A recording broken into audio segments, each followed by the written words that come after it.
Dober dan, sem Majda Ribnikar. Danes vas bom peljala po botaničnem vrtcu, ki se imenuje Gorica.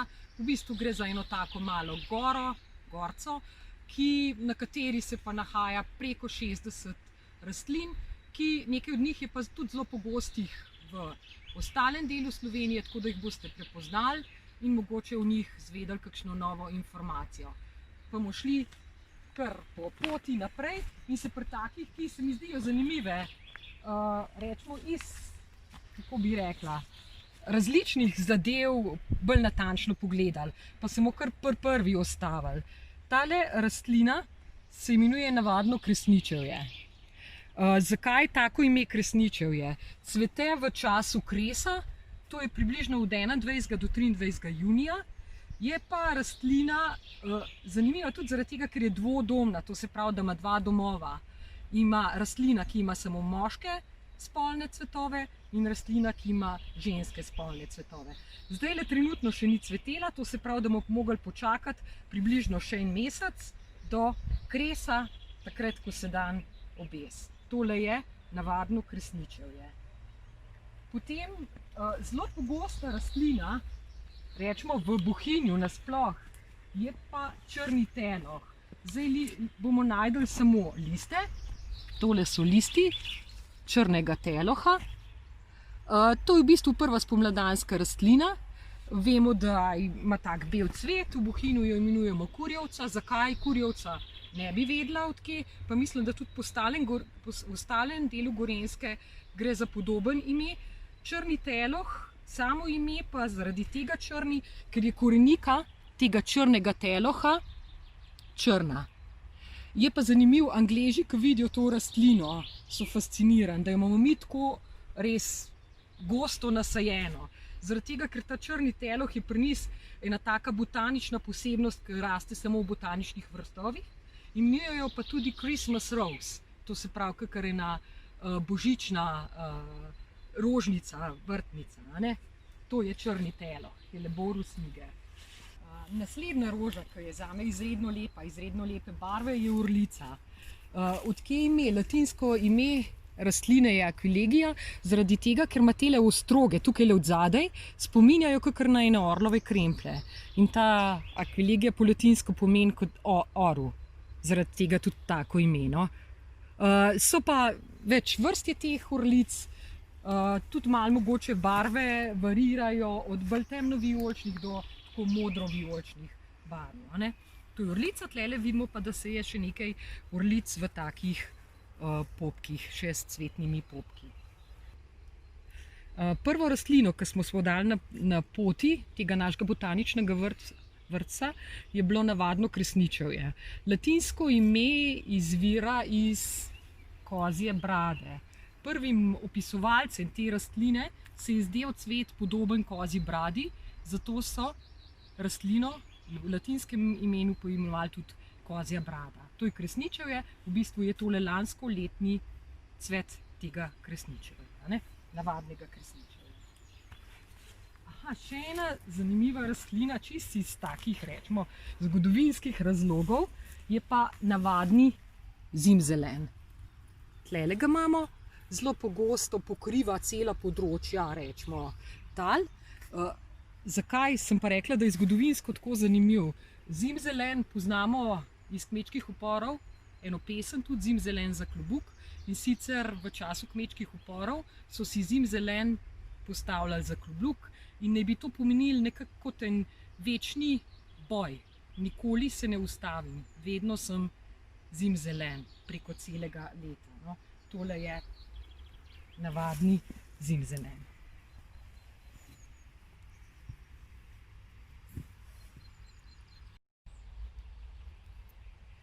Botanični vrt Gorica, bolj natančno je to Ženova Gorica, ker je od kmetov Ženov iz Bohinjske Bistrice. Idejo zanj sta dala dva Bohinjca, Branko Zupan pa Ivan Veber. One dva bi lahko rekla, da sta ena taka današnja rastlinosledca bohinjskih rastlin. Rastline po terenu iščeta in jih potem nekako o iskanjih pa obvestita enega zelo dobrega botanika Slovenije, Igorja Dak Skoblarja. Te rastline sledci so bili v zgodovini, rečemo, zelo znani in so pomagali pri izdelavi flore, slovenske flore, Akeju in Skopoliju, domačini so predvsem na tem področju pomagali. Še ena rastlina, ki jo vsi poznamo, je šmarnica, Convallaria maialis. Šmarnica cvete v maju, latinsko ime tudi ponazarja to, da cvete v maju. Zakaj je zanimiva šmarnica? Šmarnica je zanimiva zaradi tega, ker ima izredno močen vonj. Pa še nekaj je strupena rastlina. Zelo pogosto jo zamenjajo s čemažem, samo v Bohinju imamo to srečo, da čemaža ni, to se pravi, da zastrupitu z šmarnico v Bohinju ni. V času cvetenja šmarnic pa vemo, da en mesec potekajo maše, večerne maše, ki se imenujejo šmarnice. Je pa rastlina nekako posvečena Mariji. To je to, šmarnica. Pa še ena strupena rastlina, ki ravno tako spada v isto družino kot šmarnica, to je pa velecvetni Salomonov pečat. Takole izgleda, tale je velecvetni, naprej bomo videli še dišeči Salomonov pečat. Če se ozremo, ima takole, na peclju ima dva cvetova velecvetni Salomonov pečat, ravno tako je strupena rastlina, se pa razvijajo taki temnovijolični plodovi na mestu cveta, ki pa so ravno tako strupeni, to se pravi, da se jih ne sme uživati. Zdaj tlele imamo rastlino Salomonova pečata, dva Salomonova pečata. Vidimo, da obstaja ena majhna razlika v številu cvetov. Ta z dvema cvetovoma na enem cvetnem peclju je velecvetni Salomonov pečat, ta je pa dišeči Salomonov pečat. Zelo pogosta sta na tem hribu, raste pa bolj v takem senčnem delu, rabita senčno lego. No. Rastline rabijo nekatere sončno, nekatere senčno, nekatera pa pol senčno lego. Tlele imamo pa tudi označene te naše rastline na goričci. Takole pa izgledajo te tablice, ki označujejo rastline na našem vrhu. Zdaj tlele je pa ena grmovnica, trdoleska. Trdoleska je mogoče zanimiva. V jeseni naredi plodove, ki so dveh barv, oranžno-rdeče. Včasih smo v vrtcu, ko smo bili mi majhni, oblikovali iz plodov trdoleske ogrlice. Tlele pa vidimo, da ima šele tale navadna trdoleska cvetni nastavek. Takle izgleda cvet. Ta trdoleska je bradavičasta trdoleska. Zakaj jo imenujemo bradavičasta? Če potipamo steblo, vidimo, da ima tako kot ene bradavice po samem steblu, zato bradavičasta. Na drugi strani bomo pa spoznali še eno navadno trdolesko. Ta navadna trdoleska je pa njeno ljubje, njegova skorja popolnoma gladka. No, v našem vrtcu rastejo tudi orhideje. Niso sicer tako velike kakor tropske orhideje, manjše, tako kot rečemo v celi Sloveniji manjše. Tole je pa ena orhideja, ki se imenuje rjava gnezdovnica. Kot vidimo, nima klorofila, ni zelena. To se pravi, da mora z nekje drugje črpati te organske snovi za svoje življenje. Gnezdovnica pa zaradi tega, ker je njen koreninski sistem v obliki kakršnega gnezda, zato tako ime, gnezdovnica. Mislim pa, da druge orhideje na vrtu, botaničnem vrtu ni. To je edina orhideja, ki raste na tem vrtu, rjava gnezdovnica. Tole je pa navadna medenika. Rastlina spada v družino ustnatic, tako kot koprive. Mogoče malo spominjajo listi na meliso. Zelo dobra rastlina je, rečemo, za čebele in nabiranje nektarja za čebele. Tole je pa grm enovrati glog. Glog poznajo predvsem po moje nabiralci čajev, zaradi tega, ker nabirajo cvete. Cvet pa pomaga, rečemo, pri srčnih obolenjih, pri slabem delovanju srca. Ima zelo močen vonj cvet, da privlači opraševalce. Na samem steblu se pa nahajajo tudi taki trni, tlele so, tole. Ima pa res tak vonj med smrdečim in dišečim. Zgleda, da je to tisto, kar privlači opraševalce, da pridejo na rastlino. To je pa Dobrovita, že spet grm, na sončnem delu tele naše goričice. Kot vidimo, je zadeva že odcvetela. Tole so socvetja. Ima pa zelo take nežne, na otip mehke liste. Listi so pokriti z dlačicami. Dobrovito včasih tudi gojijo v vrtovih kot okrasno rastlino. Latinsko ime viburnum pa izvira iz tega, da se nekako razprostira oziroma sklanja k tlom. Iz tega ne bi bilo latinsko ime. Tole je Dobrovita. Rastlina oziroma drevo, ki ni tako zelo pogosto v Bohinju, je hrast dob. Raste bolj, rečemo, na toplih delih Bohinja. Tlele ga imamo na Gorici, pa tamle čez je Dobrava, ki se pa tudi po dobu imenuje Dobrava. Zakaj hočem tale hrast pokazati? Letos je v Bohinju sezona majskih hroščev. Zvečer po 9. uri je nemogoče s kolesom potovati po Bohinju. Dob je pa, rečemo, specialiteta za te majske hrošče. Nekaj dobov so majski hrošči že popolnoma pojedli. Tlele je en dokaz tega, da so res zelo okusni. Dob, takole izgledajo listi. Listi imajo zelo kratke listne peclje. To je tudi eno od razpoznavnih znakov, da gre za hrast dob. Takole izgleda. Vidimo, da je tlele bolj že skoraj grmičasta oblika, drugače pa to zraste velik drevo. Tole je pa travnolistna perunika. Tako, rečemo, najbolj impozantna in najbolj intenzivnih barv na Gorici. Perunika, samo ime izvira iz, rečemo, Peruna, staroslovanskega boga. Je pa zanimiva, oziroma najdla sem v knjigah, da naj bi te listi spominjajo kot na ene nože, ki naj bi prizadejali bolečino Mariji ob, rečemo, križanju Jezusa. Take lepe so. Včasih eno leto jih je na primer ogromen cveti, včasih pa ne. Malo je od teh razmer, koliko je dežja, koliko je temperatura, odvisna, kako bogato cvetijo te travnolistne perunike. Zdaj tlele je super, imamo dve trdoleski. Navadno trdolesko, pa bradavičasto trdolesko.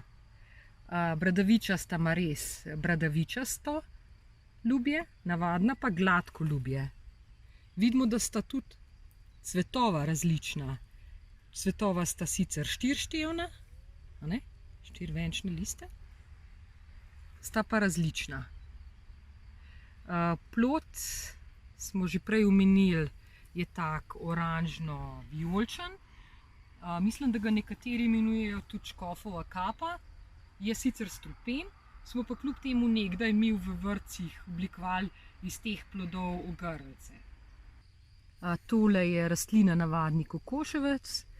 Tako kot večina teh rastlin na Gorici je ravno tako strupena. Ima pa zelo tak res lep 5-zvezden cvet, tak someren, lepih oblik. Že spet pa zadeva ni za uživati.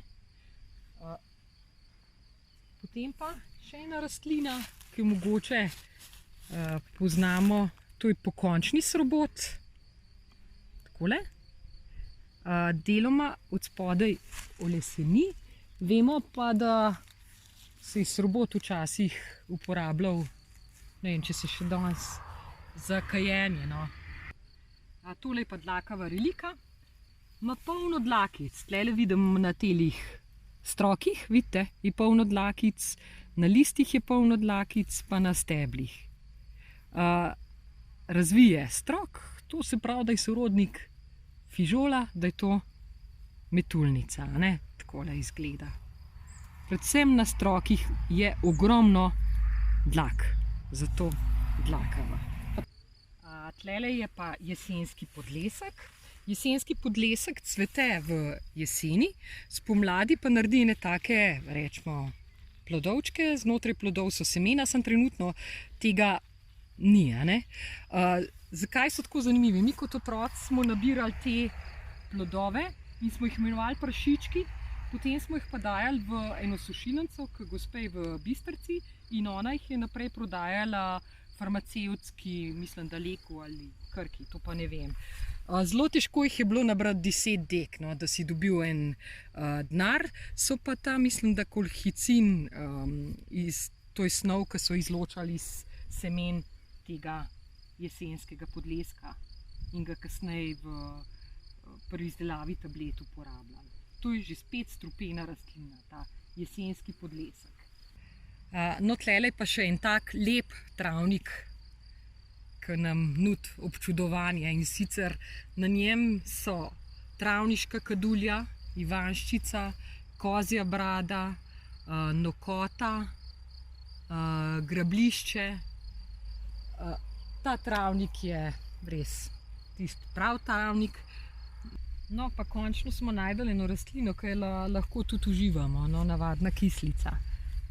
Rastlina ima zelo take kisle liste, ki se jih da jesti.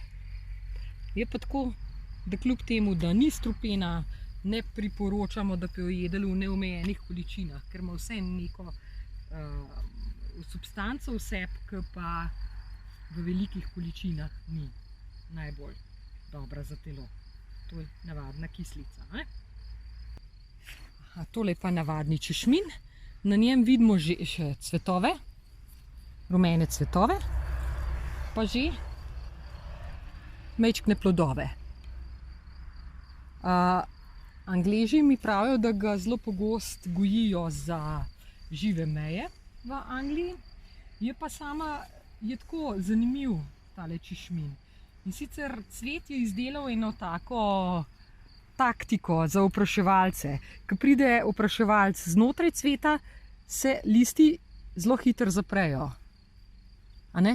In s tem povzročijo, da se na opraševalcu nabere ta cvetni prah. Same plodove, taki rdečkasti ratejo, malo daljši, kakor so zdajle začetni, pa so včasih uporabljali, ker rečemo, ni bilo zadosti hrane za izdelavo marmelad. Je pa zelo dobro, da ta plod najde ena zmrzal, ker po prvi zmrzali je plod dosti bolj okusen, pa mislim, da tudi boljš za uporabo. Tole je navadni češmin. Na temu delu, rečemo, Gorice, je pa res bogat izbor grmovnic. Poleg tega navadnega češmina imamo tamle odzadaj že črni trn. So že plodovi, se vidijo, zeleni so trenutno, potem pa postanejo res tako močno, intenzivno temno vijolični. Ena zadeva je še jesen, ki ga najdemo tukajle. Na Gorici najdemo mali jesen, veliki jesen, ki sta tudi izredno dobri rastlini za čebele. Pa še divja češnja je tole. V bistvu tlele je res en tak področje grmovnic. Zdaj tlele imamo eno lipo, ki naj bi bila, rečemo, simbol slovenstva. Zakaj se mi zdi ta lipa tako pomembna? Tale področje ob Savi smo mi kot otroci imeli za kopališče. In tukaj, ta spodnji del smo imenovali lipci. Imeli smo eno lipco, s katero smo tudi skakali v Savo. Poleg lipe pa je v samem vrtcu še lipovec. To se pravi, lipa in lipovec se malo po velikosti lista ločita, pa tudi dlačice. Lipovec ima na samem začetku lista take rdeče dlačice. Ne? Tole je pa puhasto listno kosteničevje, tako res puhasto na vtip. Tole ima že cvetovčke. Latinsko ime je pa lunicera. Lunicera je zelo pogosta rastlina v botaničnih vrtovih. So pa plodovi, taki že spet temnovijolični, zelo pogosto so temnovijolični plodovi, ki pa so strupeni. To je pa nujno potrebno vtipati, ker je res prijeten na vtip. Tle pa ena taka zelo nežna, zelo skrita rastlinca, ki se skriva tlele med skalami, je pa mahovnata popkoresa, taka res lepa. Ima tele 4 venčne cvetove. Mislim, da imajo ostale popkorese pa po 5 teh venčnih cvetov. Tamle nad vodo vidimo en grm z belimi cvetovi. Ta grm se imenuje brogovita, ima taka socvetja. Je pa zanimivo, da te beli cvetovi, ki so na obrobju, sploh niso plodni, to se pravi, da nimajo ne prašnikov, ne pestičev. Znotraj tisti pa imajo prašnike in pestiče, ki omogočajo nekako razmnoževanje rastline. Ne? To je brogovita.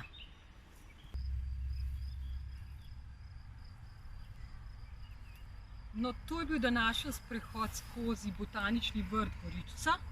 Je pa tako, da v vsakem vrtcu, ki ga obiščemo, se je potrebno obnašati primerno. To pomeni, da hodimo po poteh, da ne trgamo rastlin, da ne pobiramo tablic in jih prenašamo na druga področja. Tako da tudi tisti, ki bodo za nami hodili po botaničnih vrtovih, spoznavajo prave rastline.